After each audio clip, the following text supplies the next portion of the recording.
İndi Fuad müəllim baş məşqçidir, hər hara get, məsəl üçün Gəncə klubu olmasın, Neftçi klubu olsun. Orada baş məşqçi nə deyirsə də, hansı taktiki sxemi qurursa da, mən futbolçuya məcburam o taktiki sxemlə oynayam. İndi Fuad müəllim o materialları da qeyd edir, yəni materiallar bu futbolçuların olmağıdır bizdə futbol dilində. Mən deyim ki, məsəl üçün indi hal-hazırda məsəl üçün biz müdafiədə üçlü müdafiəçi oynayırıq. Bu əlbəttə ki, indi Fuad müəllimin özü də bilir, bu üçlü müdafiəçidə bu müdafiəçilərə yük həddindən artıq çox düşür. Ancaq indi siz bu düşməyinə baxmayaraq indi məsəl üçün bu yəni sxem budursa da biz bu sxemlə də oynamalıyıq. İndi 19 oyun oynamışıq bu sxemlə. Deyim ki, elə bir yəni böyük bir səhvlər nəsə də bir şeylər olmayıbdı, elə bir şeylər. Normal oyun oynamışıq. Ancaq ki, mən bir şey qeyd eləmək istəyirəm ki, müdafiəçinin adı müdafiəçidir. Hücumçunun da adı hücumçudur. Əgər bu futbol kollektiv oyundursa da, o bir misal da var, bir söz də deyirlər ki, ən yaxşı müdafiə hücumdur. O, siz hücumçu müdafiədə olunmalıdır, müdafiəçi də müdafiədə olunmalıdır, hücuma da bacarmalıdır. Yəni ki, əgər kollektiv oyundursa da bu 11 nəfər 11-imiz də demək bizim bir qapımız varsa da hamımız o qapını qorumalıyıq. Rafiq, bir ekspert kimi, yəni bu qarşıdan gələn Azal ilə oyunda hal-hazırda 19 turdu, belə deyək, riayət elədikləri taktiki düzülüşlə meydana çıxsalar, yəni bir kənardan öz fikrini bildirərdin. Yəni bu düzülüşlə üstələmək olarmı Azalı? Məncə Azalla oyunda bir hücumçuya güvənmək olar. Çünki nəzərə alsaq ki, rəqib necə ciddi rəqibdir və komanda səfərdə oynayır, səfər modelindən istifadə edib, yəni bir hücumçu ilə oynamaq olar. Lakin mən öz meydanında bir hücumçu ilə oynamağın əleyhinəyəm. Çünki baxır özü rəqibə. Yəni məsələn Simurqla tutaq ki, oynayırsansa, məsələn Moiklə oynayırsansa, bir hücumçu ilə oynaya bilməsən. Təbii ki, oyun ərzində bəzi yarım müdafiəçilər hücuma meylli oynaya bilərlər. Yəni inside kimi çıxış eləyə bilərlər. Cinahlardan məsələn hücuma qoşula bilərlər və yaxud hansısa yarım müdafiəçinin komanda müdafiə olunan zaman müdafiəçi funksiyasını yerinə yetirə bilər.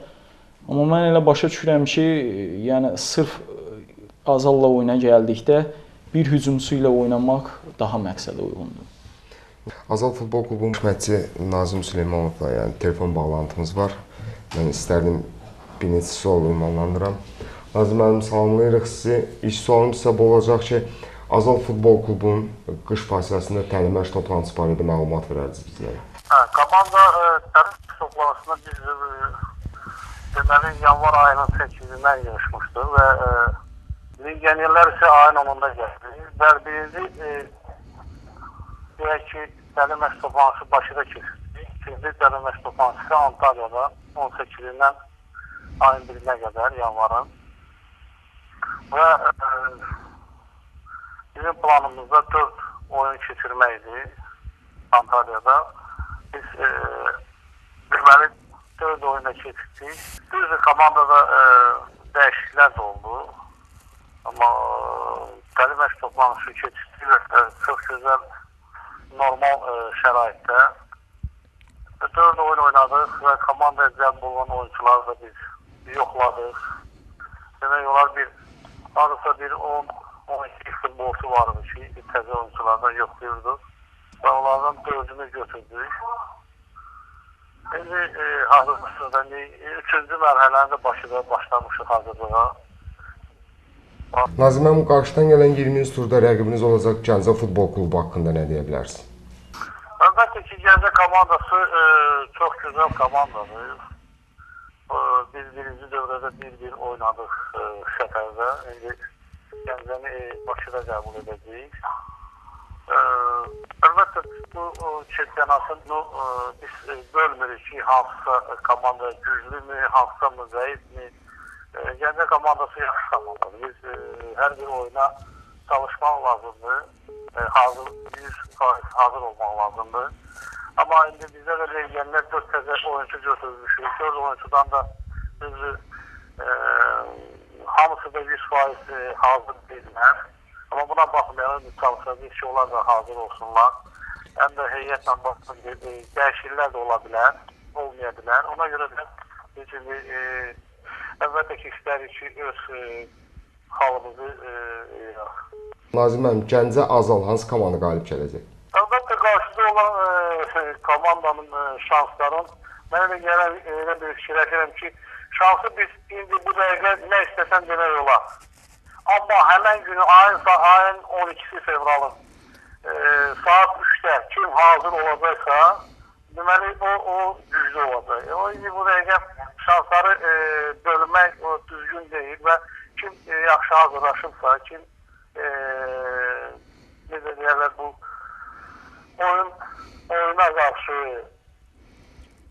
yaxşı hazırlaşıbsa onlar da qalib gələcək.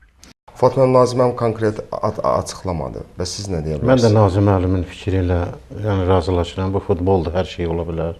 Azal da ola bilər, bizdə yəni qalib gələ bilər. Futbolun yəni yazılmış qanunları var. Azər hamıya yaxşı məlumdur ki, Gəncə Futbol Klubunun əsasən də qarşıdan gələn o müdafiə xətti üçün çox çətin olacaq. Yəni çünki komanda 3-cü pillədə gedir. Hamıya yaxşı məlumdur ki, qələbə üçün oynayacaq. Qələbə üçün isə hücum edib qol vurub qələbə qazanmaq lazımdır. Bu hücumların da qarşısını müdafiə almalıdır. Əlbəttə ki, yük bizə düşəcək, müdafiəçilərə düşəcək. Ancaq bizlə bərabər biz 11 nəfər futbolçuyuq meydançada. Biz 11-imiz də çalışmalıyıq ki, yəni bu həm müdafiə olunaq, həm də hücum edək. Nazim müəllim də qeyd elədi, kim hazırdırsa da, yəni onların bir üstünlüyü var ki, meydan yəni sahib, onlar meydanın sahibidir. Onların üstünlüyü ancaq odur. Qalan bir şeydə hər bir şey 11 olardı, 11-də bizik. İndi mən sizdən razıyam, yük bizə düşəcək, ancaq bu işin öhdəsindən çalışacaq gələk.